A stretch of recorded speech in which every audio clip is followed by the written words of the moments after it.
Russia is one of the largest powers in the world, always at the forefront of military technology and nuclear energy. However, Russia is suffering from the curse of geography. These drawbacks of a vast and cold superpower hinder Russia's development and serve as vulnerabilities often targeted by its adversaries. However, Russia is not only entangled in one curse, and the Russia-Ukraine war is just one of the steps Putin is taking to break this curse before it's too late. In this video, we will analyze Russia's situation and the opportunities to resolve it. The curse of time.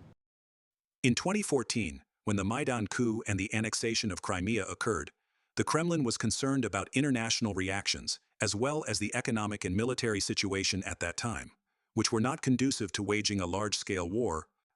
Among the most concerning factors was the Western sanctions campaign against Russia, which was the first major economic shock that Putin had to face since the economic reforms in post-Yeltsin Russia. The urgent issue at that moment was that Russia needed time to restructure its economy and prepare for a longer-term economic shock. However, the Western response to Russia's annexation of Crimea was relatively restrained. It is possible that Western leaders felt satisfied after successfully changing the Kyiv regime and did not want things to escalate further. Such an attitude also makes Moscow feel that it would be safer to maintain a small-scale military campaign in Donbass to support the separatist forces. We must also note one thing. Putin was born in 1952, meaning that in 2014 he was 62 years old. For a politician, 62 is still a period of strength to lead a country. Patiently waiting for change was not a bad option at that time. However, after several terms of US presidents, the situation worsened, and Ukraine increasingly leaned toward the West. In June 2014, Ukraine signed an association agreement with the EU, expanding political and economic cooperation and pushing for domestic reforms. Ukraine also participated in many military exercises and initiatives in cooperation with NATO. The climax came in 2017 when they officially declared their goal of joining NATO, as outlined in the amended Constitution of 2019. All these factors pushed the Kremlin to implement its plan quickly. The longer the Ukraine issue dragged on, the more the curse of time would tighten around the Kremlin. By the time Ukraine amended its constitution, Putin was 67 years old. When the war against Ukraine broke out, he was 70, and in just a few more years, the issue of aging would make it impossible for him to continue shouldering the leadership of Russia during wartime. In 2019, US foreign policy underwent significant changes. After Obama, the United States became more flexible with Russia, but also extremely unpredictable. Trump was not a left-wing political player like Barack Obama. He was a pragmatic businessman, and his focus was no longer on Russia, but on China. These signs made Russia feel that it did not yet need to confront the West directly. However, after the controversial US presidential election in 2020, Biden entered the White House, and after just 1 year in office, the Kremlin could clearly see that the strategy being pursued by the White House was essentially a continuation of what Obama had done in 2014, pushing for Ukraine's NATO membership and resisting Russia to the fullest. Thus, there was no longer any hesitation, and Putin began his plan. You may recall that when Trump first heard about Russia's large-scale military attack on Ukraine, his first reaction was not to oppose it or condemn Putin. Instead, he called Putin's actions genius. Why did he say that? First, Russia starting a war in Europe would harm US interests, and Trump would never support this. However, Trump may have sympathized with the Russian leader. Firstly, time was running out for Putin. After Biden's term ended, Putin would be 73 years old, an age when many politicians could no longer continue their work. If the war had to be fought eventually, it was better to act first, to strike preemptively. Secondly, Russia had essentially overcome the weakness following the collapse of the Soviet Union and had completed its modernization process. The economy was also prepared for a major war, with gold reserves continuously breaking records from 2007 to 2024. By the end of June 2020, Russia held $128.5 billion in gold, making up 22.9% of Moscow's total international reserves, and nearly $4 billion more than the value of US dollars in its reserves. This was an important signal that everything was in place, just waiting for the right moment. Furthermore, Ukraine and the US's strategy had been shaped over the next 3 years, with an increasing tendency to threaten and challenge Russia's geopolitical space. Just considering the third factor alone, it is clear that the timing of Putin's decision to launch the war was relatively appropriate. Whether he won or lost, whether he captured a lot of land or just a little, whether it was a quick victory or a prolonged war of attrition. After 3 years, as long as Putin was still president and Biden was still in the White House, Russia would not suffer a total defeat. You may remember that before the US presidential election was decided, we had concluded several times that regardless of whether Harris or Trump became president, the Ukraine war would have to end by 2025 due to economic reasons and public support. And most importantly, thanks to Moscow's decisive actions, Ukraine's NATO membership would never be allowed to happen. Some might say that using age as an excuse for launching an attack on Ukraine is illogical, since Putin could simply choose a successor and continue maintaining his autocratic regime. However, this is not as simple as it seems. The biggest problem for Russia is who will succeed the leader when the Tsar steps down. Russia will become strong if the next leader is equivalent to, or does better than their predecessor. But if the wrong person is chosen, combined with the hostile border situation and bureaucratic machine, it could lead to a disaster. This is also the second curse haunting Russia, the curse of personnel. The curse of personnel. After Putin steps down, no one will likely be able to maintain the confrontational policies against the West. Even if they wanted to, Russia's economy would not allow them to pursue such goals. Moreover, the outcome of the geopolitical chess game has already been shaped after the war.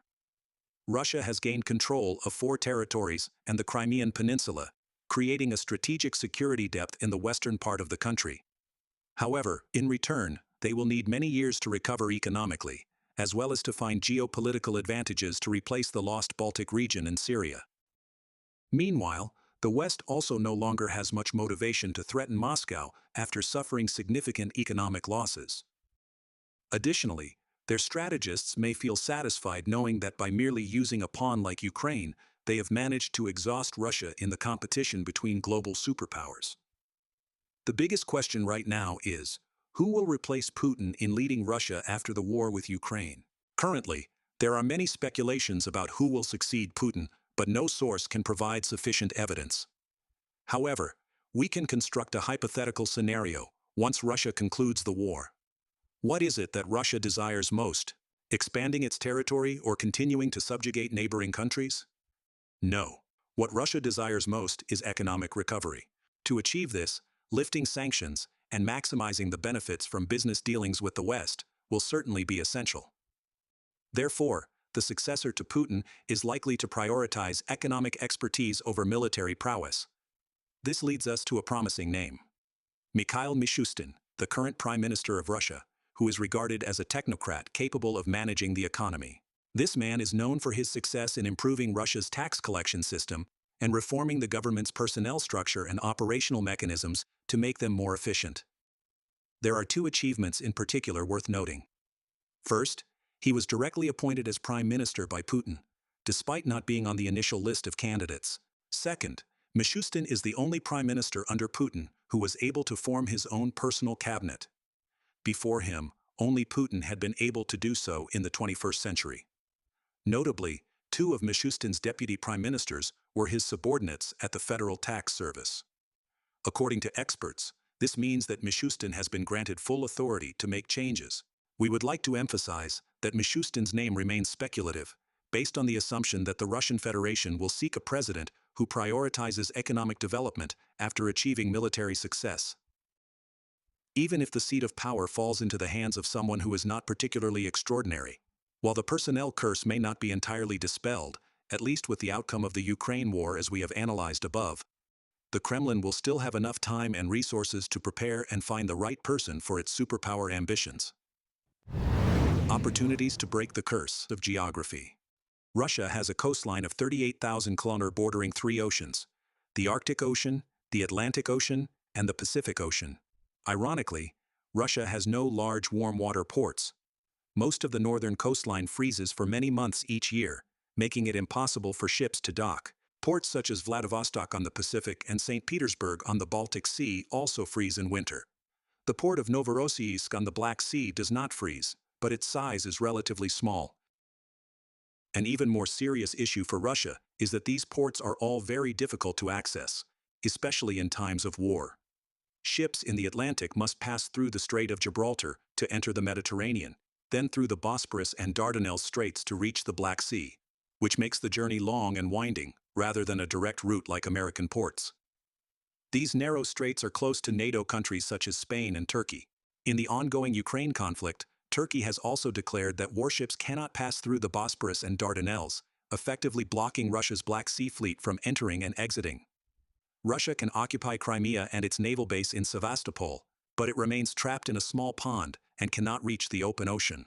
Moreover, it is always at risk of being harassed by Ukraine with airstrikes launched from Odessa.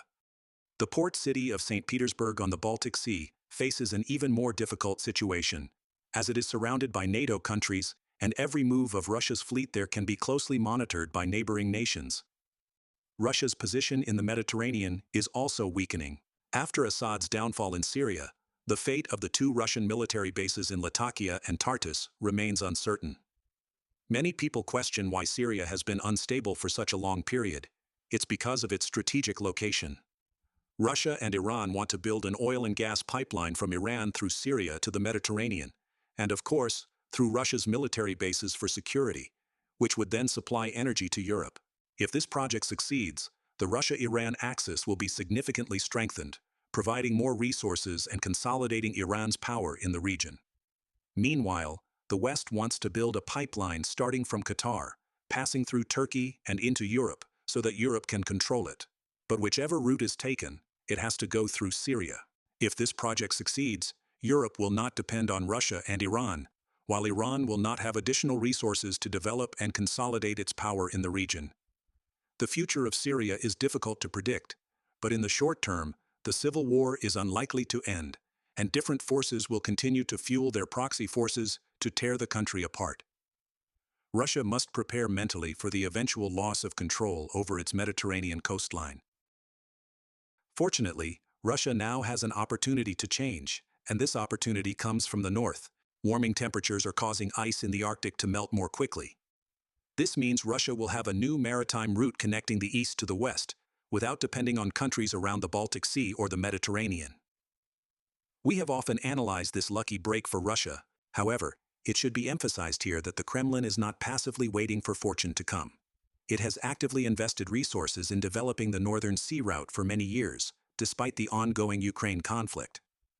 Although Russia faces both political and economic obstacles, the Arctic region always remains at the top of the agenda, because this area accounts for nearly 25% of the country's GDP, primarily from hydrocarbons. Russian energy analysts aim to increase exports through this maritime route 6 to 7 times, reaching 200 million tons in the next 5 years. Experts believe the Northern Sea route will allow goods to be transported 40% faster than a similar journey through the Suez Canal, significantly reducing fuel costs.